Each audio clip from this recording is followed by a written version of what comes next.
Good afternoon. Thank you for joining the National Black Child Development Institute's virtual Lunch and Learn session on supporting work/school life balance for families.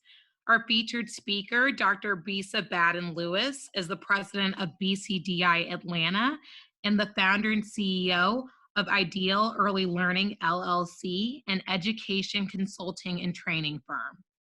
Dr. Batten Lewis, affectionately known as Dr. Bisa, is a published author of education and parenting articles, college textbooks, children's books and music, and the WINGS curriculum, a nationally recognized learning system for young children between birth to 5 years old. With over 25 years of experience in the field of education, Bisa has worked as an educator and administrator at the early childhood and university level. Please welcome Dr. Bisa Batten Lewis. Good afternoon, everyone. Thank you for joining me on this awesome Monday. I hope it's beautiful wherever you are in the world.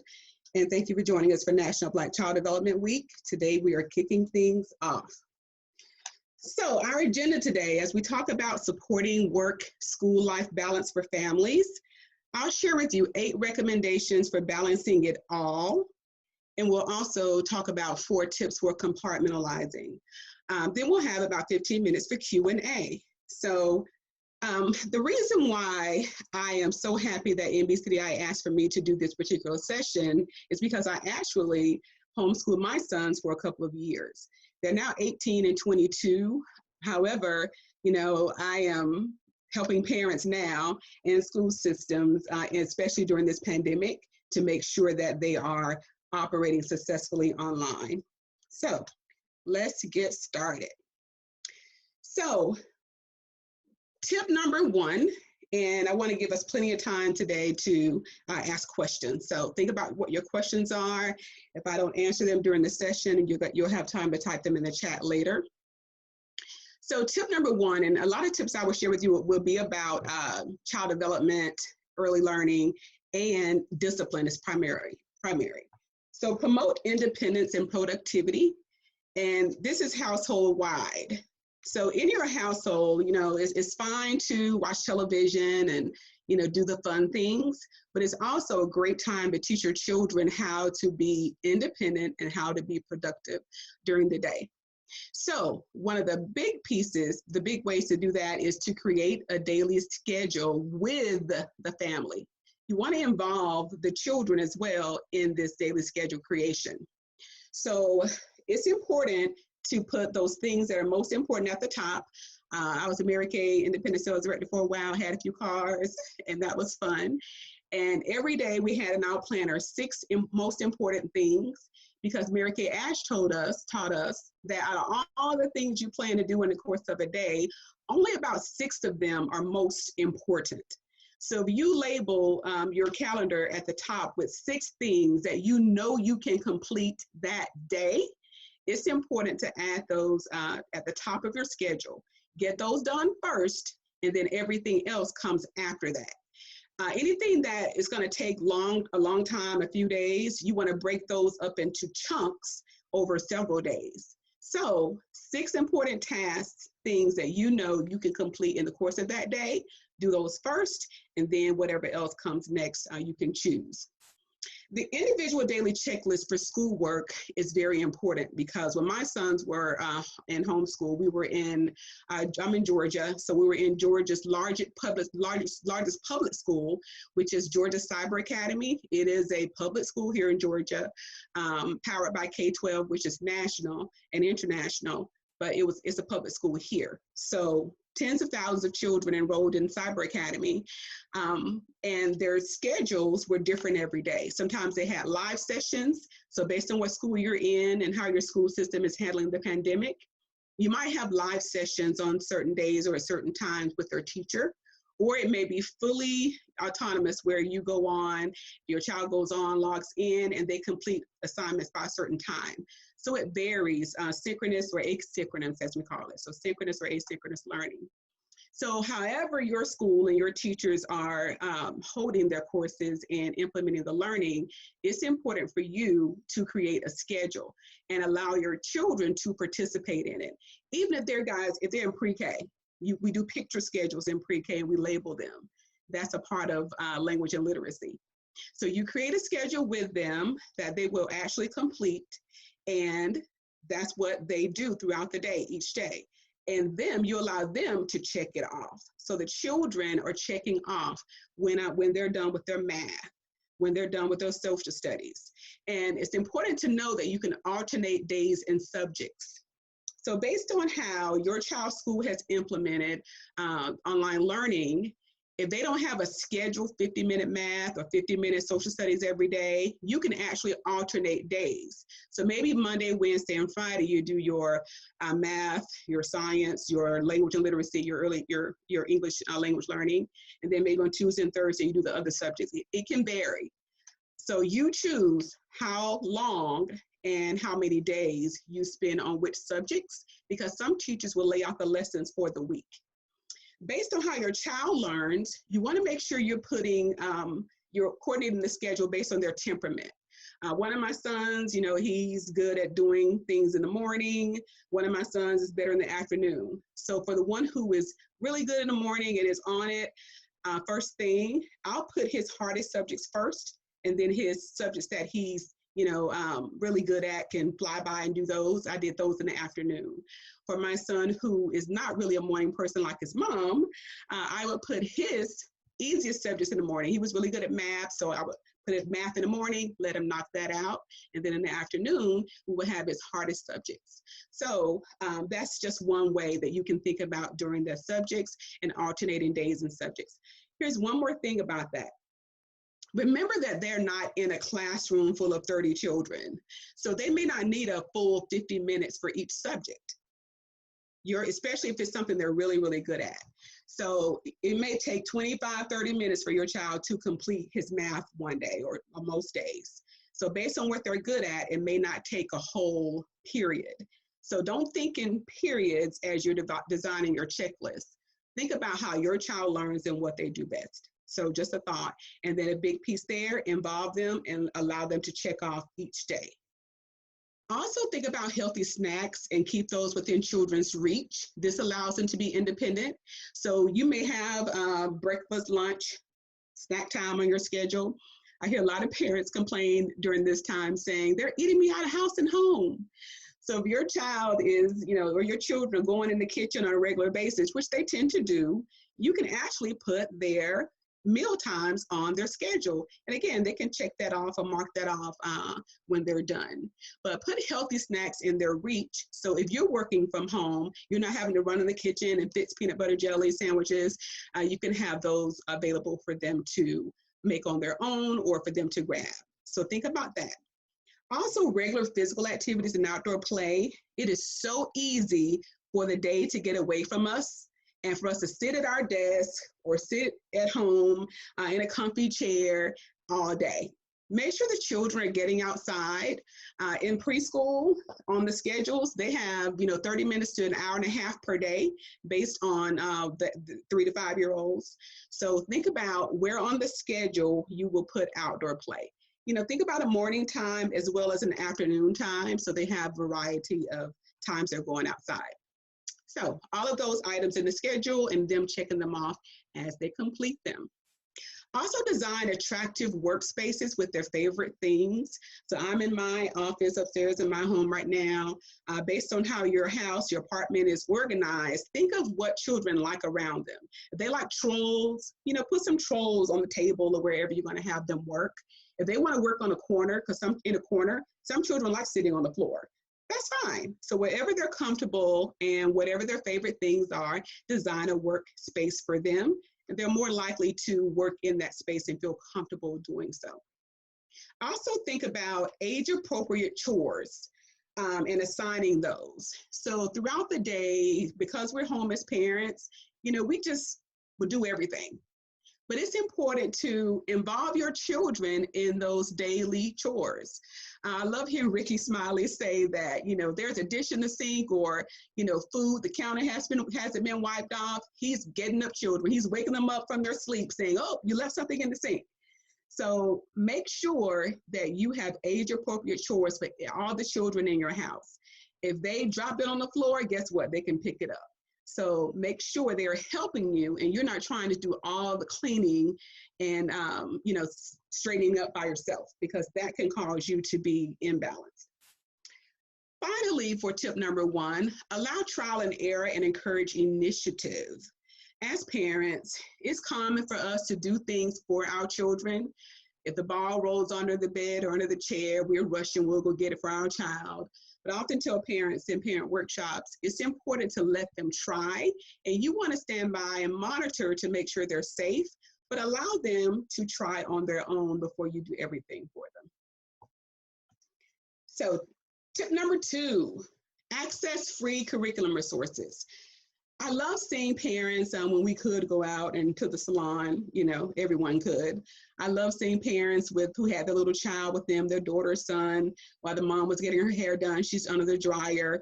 They had their child next to them with a little workbook, and they're, doing a little work in the workbook. Well, it's important, whatever you're buying or whatever you're downloading or whatever games you're having them play, make sure they align with the learning standards for that particular child's age.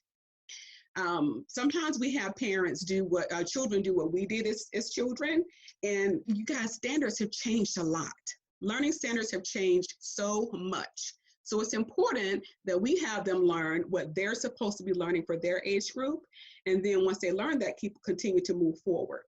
So here are a few websites to support you in helping the children to learn. So I love PBS. You can go to PBS Parents, pbs.org/parents, and they have parenting resources, tips, and advice. Those of you guys who are out there who are educators, or if you're a parent and you want to see what the teachers see, you can go to pbslearningmedia.org. So PBS Learning Media, in addition to Education World, you can go to those websites and you can actually find the learning standards for your children, preschool on up. So I highly recommend, before you start planning, that you actually know what your children are expected to learn at their different ages and grades. Because sometimes we spend time on things that they're not supposed to do until the next school year. So make sure that everything you're doing is age appropriate and developmentally appropriate, and look at the learning standards first. As educators are supposed to teach from the learning standards. The textbooks are simply resources to deliver those standards, but you're not teaching the textbook. So go online, find their standards, and then there are a lot of different activities that are there. Education.com I listed as a resource as well, because they usually allow you to download a certain number of resources for free, and then you have to pay. But during the pandemic, they have a lot more free resources available to support families in learning. So access the free curriculum resources. There are a lot of things out there, software that you have to pay for, a lot of CDs you can order, but y'all, that's too much free stuff for you to be paying. So these are just a few websites that I highly recommend you go on to find out what should my child be learning at this age, and then what resources are available for them to engage in that learning. Make sure you also, tip number 3, balance extracurricular activities. So during this time, I don't know about you, but now that everybody is keyed into the different online resources like Zoom, everyone wants to have virtual parties, and there's so many live sessions that are going on every week as well. I want you to think about all the screen time you and your children are engaging in every day. 2 hours was supposed to be the max in terms of making sure our eyes are healthy, but now we see full conferences online, and you want to make sure that you either have a screen that will allow the light to be dimmed, or you have some protective glasses, something to support your eyes of you and your children. But in terms of being extra busy and balancing, you want to make sure you just, decide what you want to participate in. So I had to say no to a virtual party last week with some friends. We call ourselves the circle. But you guys, I had so much going on that week and I was just zoomed out. So I said no. Love them. I'll catch them another time when I'm not so busy and tired of looking online. So you can decide not to participate in certain sessions and balance those extracurricular activities. Do what you have to do and then determine what you want to do.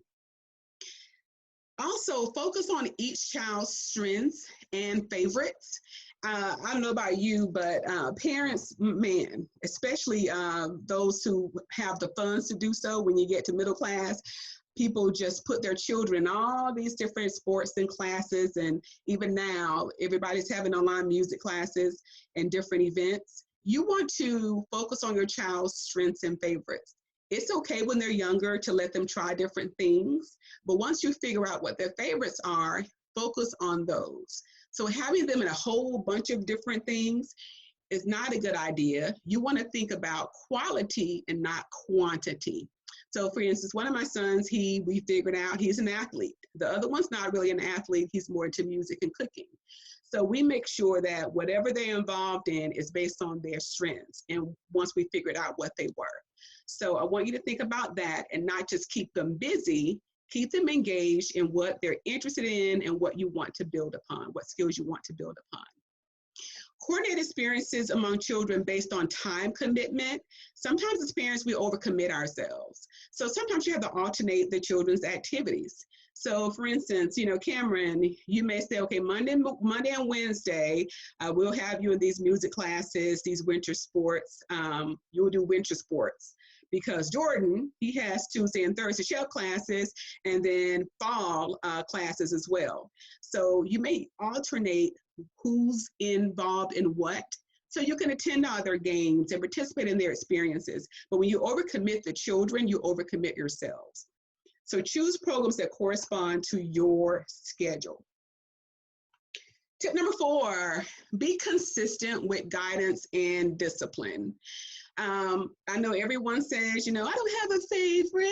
Teachers say the same thing, that we don't have favorites, but realistically, the child who behaves the best, you tend to do more for them and allow them to do more. So you want to think about how you are engaging in appropriate guidance and discipline in your home. During COVID-19 and any type of stress, anytime stress is going on, we tend to have high child abuse levels. There's a lot of arguing going on because people are stressed. So 1, think about modeling appropriate behavior yourself, because children imitate what they see. So think about how you're handling it when you're upset. Are you arguing with your spouse or your significant other? Are you cursing them out? Are you hopefully not fighting? But think about how you are behaving, because your children are going to do exactly what they see you do. Be firm, but fair and consistent. So the same rules are going to apply to everyone, and they will apply at home, in public as well, and for the children based on their age, because we know that if a child is older or a teenager, they may have more privileges. But one thing that confuses children, if you have certain rules only when they're in public, but at home, you let them jump on the sofa.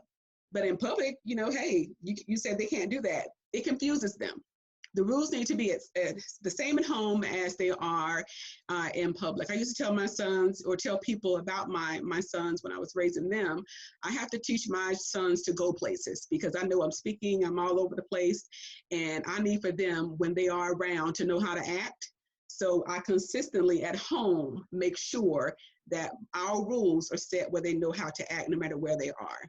And again, your rules need to be age appropriate, just very consistent. It's either okay all the time or it's never okay. You can't pick and choose when you want to enforce the rules if you want the children to obey them. Seek discipline help. There are a lot of different resources out there. I just pulled 3 that I really love because it's a lot of research-based information here.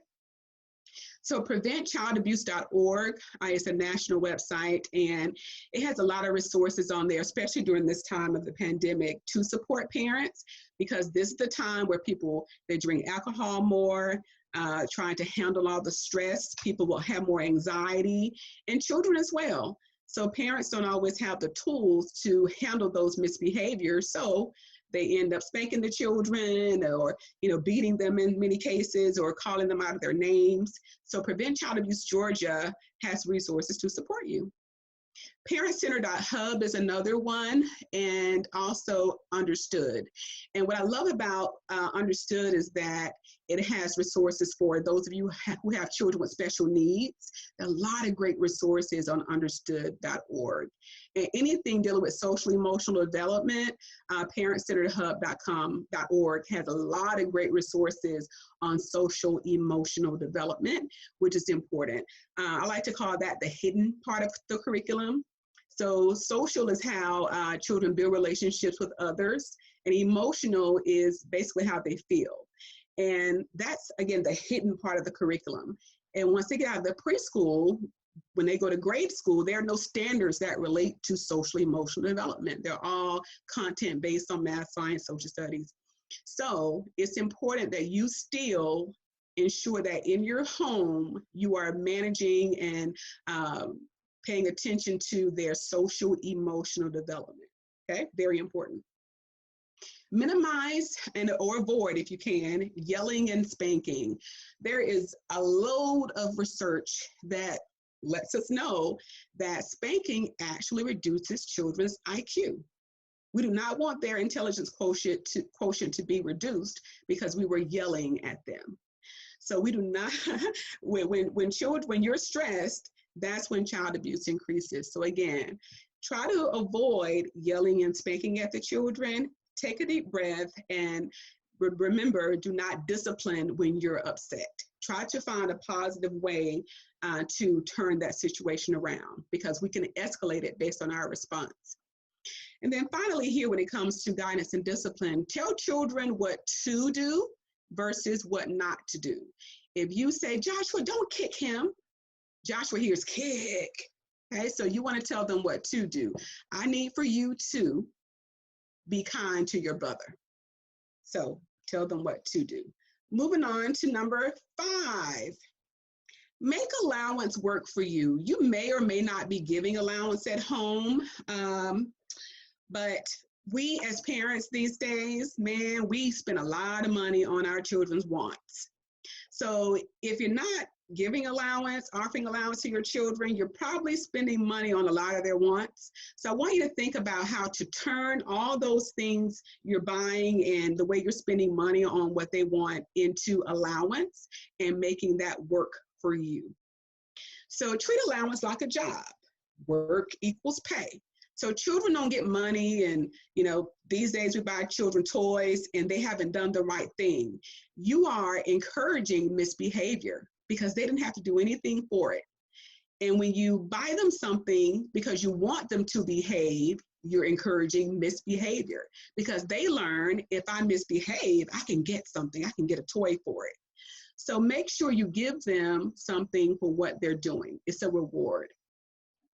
You also want to deduct money or whatever your allowance is. Whenever they misbehave, they don't complete their chores, they don't complete their schoolwork, hey, guess what? I'm deducting a quarter, $1, or whatever. So if they're going to start, this is how I started when my sons were younger, preteens, I'll say 10 or 11. The allowance was $10 a week. And if something wasn't done, I deducted $1. So if you ended up with $5 for the week, $2 for the week, hey, it wasn't my fault, it was yours. So that worked for me, especially after divorce in a single parent household, needing that, having 2 sons and not having that man around day to day. It was important that I had some tools to work with these boys. And that was one thing that really helped. I made allowance work for me, and they wanted that money to buy what they wanted. So guess what? They did what I needed them to do. So just another tool for your parental toolkit. And then when they want something, it's fine. But guess what? You have to buy it from your money. And I can say that now that my sons are 18 and 22, they save very well. So I'm very proud of that. So hopefully that will help you as you're moving along, and you need some type of tool to support you in the misbehaviors during the day. So we know with the pandemic going on, budgeting is important and it can determine what we do, what we don't do. So take charge of your budget. So a traditional way that we're told to budget, we give 10%, whether that's tithing for you, giving to charity. So 10% is we give of our income. 10% we save, whatever savings is for you, and then we invest 10%. And the remainder of that, the 70%, is what we live off of. So our car note, our house note, or rent, or whatever, all of that is taken out of that 70%. And we have to really work on that, because sometimes with these reality shows, they teach you to live, to fake it till you make it. We don't want to live with that mentality, because in times like these, we wish we would have that $100 or more that we spent for a dress that we really didn't need. So think about how you can budget and save it so that you're not in the hole. And we know that government funding is not going where we want it to. I'm a small business owner. I got a little $1,000 recently, but luckily I was okay. But what about those people who are not okay, who haven't been able to move their businesses online, and the government is giving millions of dollars to other businesses? So it's really important that you take charge of your budget, whatever you're dealt right now, and you live within those means accordingly, and make sure you have something to put back. Supplement your income with a family business. This is a great time, guys, to be creative and start a family business. On our opening session this morning, Pastor Otis Moss shared how it's a great time to be creative and entrepreneurial. It is, because you have more time than ever. So start a family business. I wrote a book called The Paid Educator, 10 Ways to Supplement Your Teaching Salary. And that's a great idea, because right now there's something that you do well that you probably giving away for free. You can make money doing that. I write children's books as well. And I remember going to conferences, guys, when I didn't have a sitter and I had to take my children. Again, luckily they were well behaved, but I sold more books when my children were behind the booth. So I want you to think about how you can supplement your income and involve your children in it as well, okay? So when you involve them, you can do so much more. And then if anything happens to us, we have our children who can move that business forward. Take advantage of freebies. This is a great time to access those free online games. I gave you a few websites there. Also have, if you go to ideal-ece.com, ideal-ece.com. Put that in the chat as well. I have some online games on the resources page there, and also on my blog on drbisa.com. So check out those places to access some free online games. Also participate in church, community, and recreation events. Luckily with this pandemic, our churches were able to move a lot of their activities online. And I know just recently on Friday, our church we usually have a big teen event around this time, and they weren't able to have that teen event, so they did it online. It was really cool. So pay attention to those online events. So wherever you go to church or whatever community you're in, go online to different social media pages, follow them, and see what they have going on. Subscribe to their mailing list so you can get those emails. And that's something your children can do while you work. And it allows you to balance, and you didn't have to pay for it. Find the deals. So I don't know if you're a couponer or not, but hey, there are some great coupon websites out there. If you're on Instagram, just do a search for couponers, and a lot of people are couponing and sharing how they got money back when they went grocery shopping. So coupons are awesome. Use those. Kids eat free days, so take advantage of those. You can order now, and a lot of restaurants are delivering, or someone can go pick it up. So kids eat free days are important. Dollar menus, take advantage of those dollar menus. And then the BOGOs, so the buy one, get ones. I love going to Publix. My 18-year-old does most of the shopping in our home, the chef. And when he goes out to Publix, I always ask him, make sure you look at the BOGOs first. And I often go online as well ahead of time to mark what he needs to get. So make sure you're paying attention to all of these different resources to take charge of your budget, and that will allow you to balance and also to be less stressed.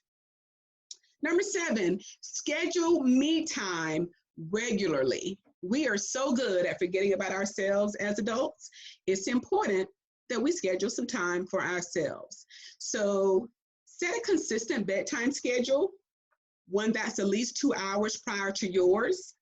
I know sometimes you're on with friends and it's 11 p.m., but they're up. Their children are up running around. It's really important that you set that time for your children so you have time for yourself. That allows you to take a candlelit bath with your soft music playing, and you didn't have to wait till midnight to do it. So your children shouldn't be running around the house all times of night. You should have them in bed, even though they don't have to get up physically and go out to school in the morning, because you have them on a consistent schedule. And before long, they'll start getting sleepy anyway. Their brain, they'll start getting sleepy anyway when it's about time for bedtime, because they'll be on a consistent schedule. Get physical. So walk, work out, dance, whatever works best for you every day. You get that vitamin D when you go out in the sun. Of course, make sure you're social distancing, but get some walking in. I was telling my mom yesterday on Mother's Day, she's been in the house since March. And I said, Mom, are you going outside? And she's like, I want to go plant my vegetables, but I'm afraid to go. I said, well, you can go outside, don't go over to the neighbor's house, but you can go outside. So think about getting outside of the house in your own yard and see what you can do out there that's pleasurable for you. And then walk around the community as well, of course, social distancing. So get physical and don't sit around all day. Party alone or with positive associates virtually. You guys, if you talk to someone who is watching the news all day, they will bring you further down. It's important that you find people who are going to think positive and motivate you and share things that lift you up during this time. So you can have a party by yourself, or you can find positive associates and you can have a virtual party. Take a nice warm bath. Again, I mentioned that. One day last week, it was the middle of the day. I just felt it. I ran a warm bath. I put a nice bath bomb in there, put on some music, and I just took a bath in the middle of the day. It was wonderful. So think in ways where whatever works for you. If your children take naps, it's also great to take a bath, do something for me time during their naps. Reduce stress. Very important. Find quality caregivers for work and personal time.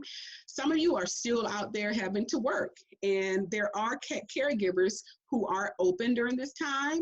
I just recommend you find those that are licensed or registered with your state so that, there's someone held accountable. So you can Google for your state licensed child care providers or registered care providers for your state, and find those who can allow you to get away.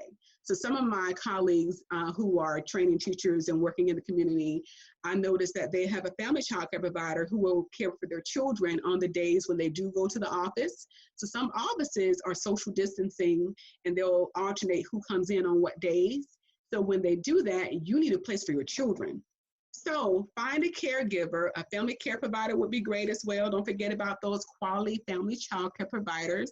They provide care in their homes, and you can go to them. They're registered with the state, so they're official. They'll feed your children appropriately. They have a quality curriculum going on, and you can have them in a home environment if you don't want them also around children. So childcare centers are open if you don't want them in a big center. Even though they're still social distancing, there are more children there, but a family care provider may not have as many in their home. So just something to think about as you do need work and personal time. Find those who are licensed and registered with your state. Kick guilt to the curb. Think about what you can do that allows you to not be stressed and keep yourself in that moment and say, okay, we're going to play a game. I'm not going to think about work. This is family time. So as you're trying to reduce stress, you have to kick out those voices in your head because they'll make you feel guilty about what you're doing and what you're not doing. So think about that. Remember, Rome wasn't built in a day. Don't try to do everything right now. One of the positive things during this pandemic for me has been that I knew I was going to be home tomorrow. So guess what? I knew I didn't have to do that today. So making your list becomes easier because you know I'll be home tomorrow too. So think about that. You don't have to do everything today. Don't let your cell phone or your computer rule you. It's so easy to do. We answer our cell phone every time it rings, or we're always on our computer. As a writer, I'm guilty of that. But it's important to just say no sometimes to your own phone and computer and give yourself some downtime. Close your computer, put your phone on mute, and just get away from it all for a second. We're so accessible these days because of technology. Some people that I know will set their Apple Watch, or if they have other different types of tools, watches, and they will set it every hour or so, and it reminds them to move, because they'll realize they've been sitting in the same spot for 3 hours. So think about if you want to set your Fitbit or your Apple Watch to get up and move, and don't let your cell phone rule you. That reduces stress. Consolidate cooking time. I used to be so stressed some days when, I've been home working all day, and then the children came home from school when they were in school. And then that evening I was teaching a college course, and I had to dash and go to teach classes. And I had to learn that, you know what? On the days that I know I'm going to have a busy day, an extra busy day, or I'm teaching in the evenings, I'm not cooking a big meal that day, or I'm not cooking at all that day. So here are some tips for consolidating your cooking time. Be prepared for quick meals and kids' favorites. Kids like things that are in bite size. They like quick meals anyway. So think about those when you're trying to consolidate your cooking time versus being in the kitchen for 2 hours. Cook simple meals or order on busy and stressful days. Cook larger meals to allow for leftovers. Based on how many people are in your house and their ages, it may be hard to have leftovers in your home. But I want you to think about what types of meals you can cook that will allow you to have leftovers. Lasagna, spaghetti, the casserole type dishes. So think about the larger meals that may last 2 or 3 days. Gumbo I cooked a couple of weeks ago, and it lasted actually about 3 or 4 days. Just say no. Realize that you don't have to do certain things. If you don't want to, you don't have to. Certain things are required by your job or by your family, but if you don't have to do it, you can actually make the choice. One thing this past couple of weeks that's been reducing stress for me, I've determined that I'm not going to have my camera on every single call. When I just have a small team, or, based on what we're doing, if I'm the only one with my camera on, my video on, I'm turning it off. So think about, are you in a rush around and put makeup on and do your hair every day? Or are there certain calls you don't have to have your video on? That's just one thought to consider, because at this point, as we're on meetings and webinars all day, sometimes we feel like we always have to have our video on. So pay attention and see which of those where you have the option not to do so. And that will save you some stress as well. And then finally, learn how to compartmentalize. Learn to compartmentalize. So 4 tips on compartmentalizing, and then we will have questions. We'll have some Q&A. So keep a calendar. Make sure you are keeping a calendar. I have mine accessible on my phone. The email, I use Google Calendar. You may have one on, if you use iPhone, Yahoo. Have a calendar, one that shows the days and times with reminders. And for instance, on Google Calendar, you can decide to open it up where you can see each day, the whole month, or you can see it by week, by agenda. You can change the views on it. So how can you keep a calendar that you can actually use?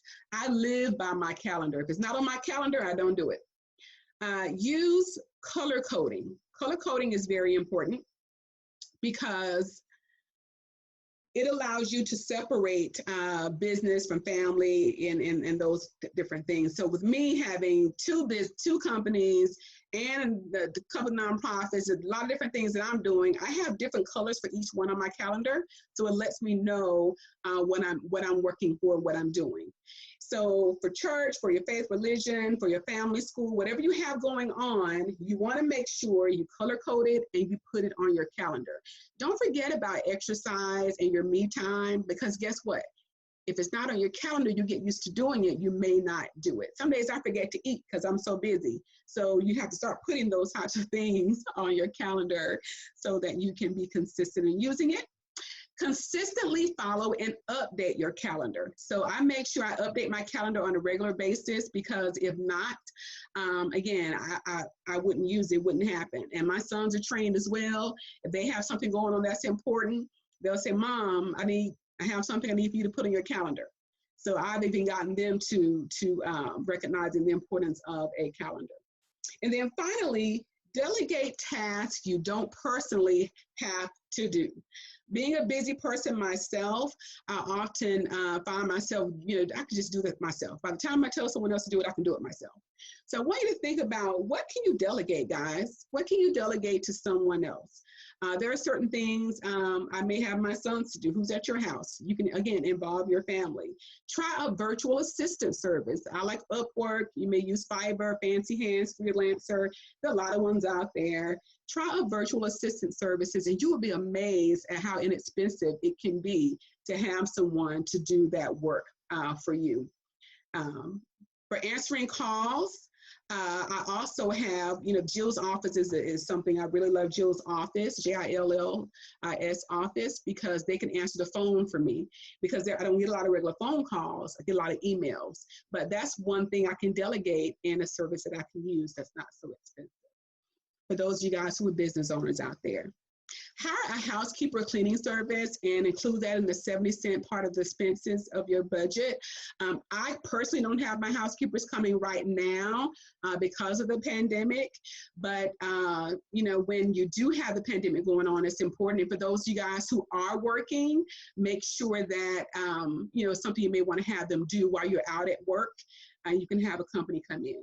I just know I love a clean house, but I don't always have time to do it myself with my schedule. So having a housekeeper cleaning service, this is one thing that allows me to stress less.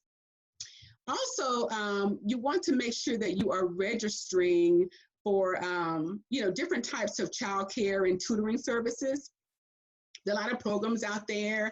A lot of churches have programs, because if you looked at the math these days, math has changed, right? Everything's a paragraph in math. Math looks like reading. And the children's processes are different in math from when we were growing up.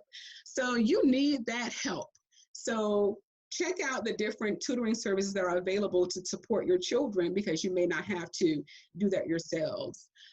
So just some thoughts for you as you're at home trying to be your child's teacher. All right, so I'm going to stop talking and ask for questions. I'll look in the chat first, and we will see what questions we have. All right. So, yes, go ahead. Mm-hmm. Yes, Bisa, the first question was, what was the name of the book that you mentioned? Was it The Paid Educator? Yes. Okay. The Paid Educator, and I'm putting my website here. And you can order it on Amazon or Target, or it's available everywhere, but I'll put that in the chat. And I wrote The Paid Educator because there are a lot of educators who have talents and they're not making a lot of money, and this is a great way for them to make from talents they've already honed. Okay, another question? So our next question comes from Amber, who said, thank you for your presentation. Concerning your earlier section about integrating curriculum standards, can you speak to the importance of family-school relationships, especially now? Teachers and school leaders may support learning and offer many of the resources around children's interests, particularly for families of children with disabilities. Partnership with schools should still be supporting joint decision-making to meet the IEP goals. What are your thoughts or advice on family engagement with schools? I highly recommend you engage with your child's school. Even though school systems have handled the pandemic different ways, there are some school systems who have said, whatever your child's grade was before the pandemic, if they were passing, that's their final grade. If they were not passing, they have an option to participate in distance learning, but they're not required. So some are required to attend school. It's varying around the country and amongst districts how they're handling the pandemic. But one thing they are doing, the teachers and administrators are still working every single day. So I highly recommend you definitely check out the resources from your local school system and make sure you're logging on to the teachers' pages, because whatever they're using, Google Classroom, Canvas, Blackboard, and some have their own system like eClass. Whatever they're using, make sure that you are logging on with your child, and that will save you a lot of time from having to pull these resources yourself. Thank you, Dr. Bisa. Welcome. We have another question where someone is asking, are there any tips for parents who are homeschooling 3 or more children at once? And this goes to a similar question also around developmentally appropriate rules too, especially regarding varied age groups where you may have a 3-year-old and a 12-year-old at the same table. How do we navigate, such different ages? I love that question. Empower your children, guys. It's important. We need to realize that our children are independent very early, sometimes earlier than we were. But you can have the older children, even if they're 8, you can have them support you with the younger children, not in a way that seems like it's a chore where they're being the babysitter, but they are actually supporting them. Some of them love being the teacher for a certain subject that they're good at. So find out what your children like doing and empower them to support you and your other children. So you will be amazed at how much time you can save by simply empowering them with their own skills. Even with cooking, I remember when I was 11, I would cry because my mother wouldn't allow me to cook. And I wanted to cook so badly, and I cook all the time now. One of my sons wants to be a chef. So you probably have a child at home who would love to go in there and make the peanut butter and jelly sandwiches for the family. So empower them and do it in a positive way. Great. In terms of another question, I know you mentioned Pinterest as a social media resource for chore ideas. Are there any other social media platforms that you would recommend as a resource for parents and caregivers who are supporting work/school life balance at this time? I really love parents.com. I didn't mention it. Well, I don't think I mentioned it. I like parents.com. I mainly mentioned the research-based sites. Parents.com has some research-based information, but that's not the main focus of it. But they have a lot of resources. There's some chore charts there as well. So as you are assigning chores, you can put in the chore charts. And if you Google chore charts for children, you guys, a lot of different resources will show up, and you can choose the ones that you like because they're different formats. So I highly recommend, again, parents.com. Thank you very much. So I know that there was a comment made by one of our participants, Valerie.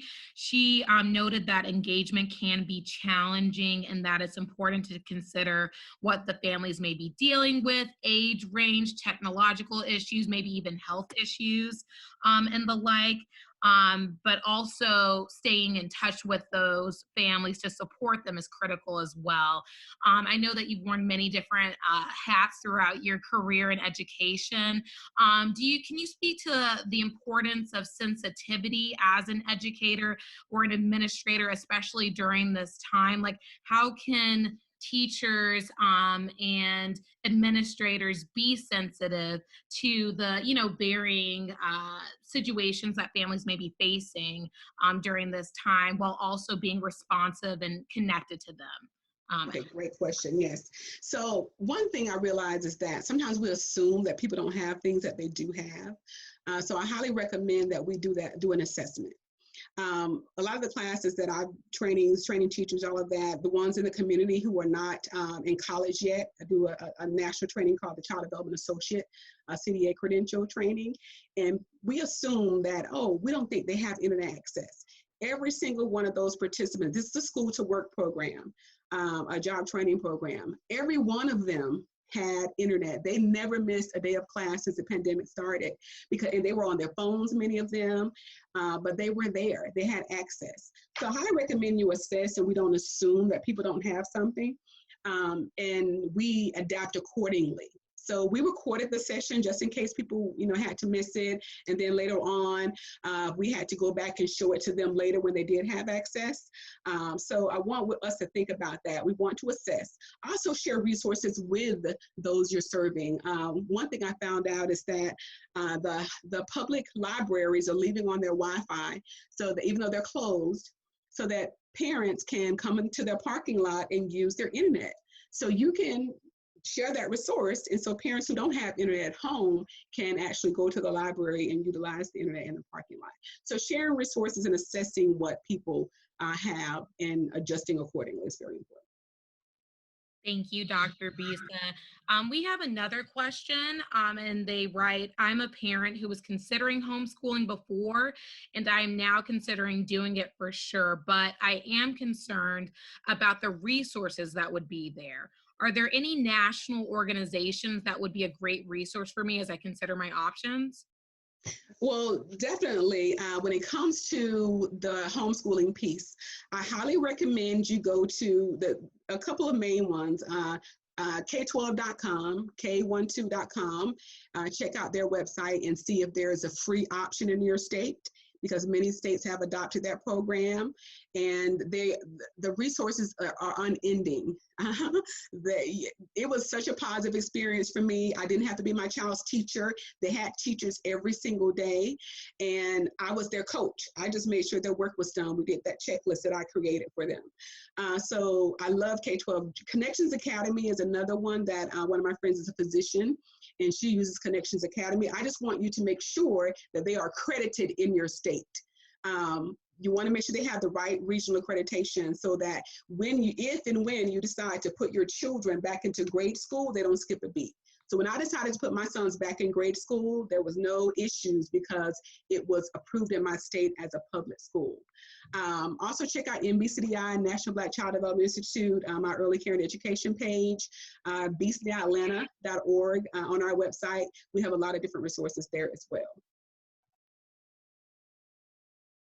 Fantastic. Thank you so much, Dr. Bisa. We're just getting a lot of comments just thanking you so much for all of the practical tips and tools, telling you how much you rock and how amazing you are. So participants, thank you so much for your comments. We still have a few minutes left. So if you have any questions for Dr. Bisa, we would love to hear them. So if you wouldn't mind just using the chat option, which you can find at the bottom of your screen, to type your question, we would be happy to read them off. And if you guys go to my website, drbisa.com, on the page where you see the different places where I've written Essence Magazine and the Network Journal, there are other resources there. If you click on those icons, it will take you some of the articles that I've either written or were contributed to that also share some educational resources. Great. Thank you so much. Excellent presentation. So our next question comes from Valerie. And she was just wondering, more of a, personal opinion question. Do you think that more families will be moving to homeschooling due to the coronavirus in the future? I actually have found that many parents are considering it based on their availability. Parents definitely are. Even before the pandemic, parents were considering it because of the number of school shootings that we had. Some of the parents who, especially if they have special needs, their child may not have been getting what they needed in their school. So I definitely now believe that more parents believe in themselves enough to do it. They're thinking that, wow, I could really make this happen. And so I want to make sure when we're using the term homeschool that we understand that there's a difference. So I mentioned Georgia Cyber Academy, Georgia Connections Academy. Those are really homeschool because they're school at home, they're home-based school, but they're not a homeschool curriculum because some of those aren't always approved. So be careful when you're choosing a homeschool, because you need something that is going to allow your child to get a diploma, not a GED. There are some programs when they graduate from them, they're homeschool, they get a GED. So do your research. I gave you two that are very common. Make sure they're accredited, accepted in your state, and make sure you're not choosing a homeschool curriculum, but a school that is online. That's what I'm recommending, because they have certified teachers already. You don't have to be your child's teacher. You're just making sure you're the learning partner, coach, and that they are getting their work done. They have teachers online just like this for years. They've been doing this, but they have math at 9 to 9:50 or whatever. So you have your parent-teacher conferences online. I love the online school environment if your schedule allows for it. And Great. nothing against public schools. I love public schools and private schools as well, but it's a great option for families. Great. Thank you so much, Dr. Bisa. So I know you mentioned a lot of great resources for a parent who may feel like overwhelmed due to the high level of resources. Where would you say is a good place to start if they're, considering homeschooling or want to make that transition with their children? I would go to your state's website. Most of them are DOE, Department of Education, and so wherever you are, your county, your state, I would go to your state Department of Education, and I would go to the curriculum there, and the resources there, because your state Department of Education has resources for all your child's needs, exceptionalities, for everything, and so start there. And I wouldn't mind using anything that they've already identified. When it comes to private schools, I support private schools when they have certified teachers and when they're following the same curriculum that the school system is following. Doesn't mean textbooks are the same, meaning the learning standards are the same. There are charter schools out there. We know there's a kind of push and pull with charter schools because a percentage of that funding comes from your local school system. The funding for your child follows your child. So whatever your child goes to school, that's where that funding goes. So if your child is in a certain school district and they are assigned to a certain school, they don't go there, they go to local charter school, that funding for your child goes to the charter school. So, people kind of push and pull on that issue. I highly recommend you do your research, make sure they're teaching the standards. That's what's most important. And I would go online to greaterschools.org. So greatschools.org is a great website to see different scores on schools as well. Thank you so much, Dr. Bisa. We have a couple more questions. One of our participants is asking, how can we encourage parents and caregivers during this time? This is a difficult time. Some of us are not parents and caregivers, but we care, deeply about families. How can we be supportive during this time? The biggest thing right now is what someone actually asked, being understanding. If everyone doesn't have immediate access to resources or they don't have the education level to support their children. So being understanding, if you are having live sessions, again, record them, make them available for when they can watch them. Share resources on a regular basis. Create a community. If your school system allows you to have social media, or you can use something like Remind. Remind is an app. There are different apps out there. So check out the different, and you can choose a way to stay engaged and build a community for your families. So it can be Miss Johnson's page, Miss Johnson's first grade page. I taught first grade. And you can have a post in there like every day or every other day. I put an encouraging message out for my high school students when I taught early childhood in high schools. And every week they had a certain quote. So be encouraging to them and don't just think all academic. Find out what they need. If you go to the BCDI-Atlanta.org website, you will see that we have resources available on each of our programs pages. And also on NBCDI's website, you can find your state, and there are COVID-19 resources there for your state. So just some resources to support, and you can share one link a week, one link a day, and allow your parents to engage in topics in conversations as well, based on a question you ask or something, based on the needs. Fantastic. And we have like one last question. I know there have been a few schools, virtual schools online being mentioned, like Khan Academy as well as Florida Virtue School. Are there any just general recommendations that you'd make in terms of like virtual schools that you think have a strong reputation and provide, excellent, like academic support to students and the like? Yes. I'm going to stick with the the K12.com and the Connections Academy, because I know those are two that primarily have accreditation. There are a lot of, I love Khan Academy. It's more of a resources page with a lot of different, it'll help your child learn fractions or whatever. You can put a topic in there and it teaches. But make sure that for where you live, that whatever you're choosing has that accreditation. Accreditation is a tricky word because programs can be accredited, but they may not have the appropriate accreditation for what you need in your area. So I would reach out to my local school system and find out what accreditations they have, and I would seek a program that had the same accreditation. The only one that they may not have is one that relates to public schools. But that's going to be what's most important, because you want your child's credential to be recognized when they're done, and not just work in vain. And again, you want them to have a diploma when they're finished and not a GED, unless you were seeking out specifically a GED. So just really important to think about that. And Perfect. you can also go to regional accreditation for your region. Go to Google accreditation in whatever area you're in, or go to your school's website and scroll down to see their accreditation, and then go to that accrediting body's website to find out who's accredited in that area.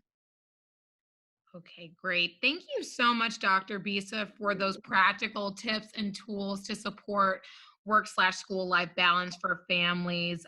You have served as an invaluable resource this afternoon.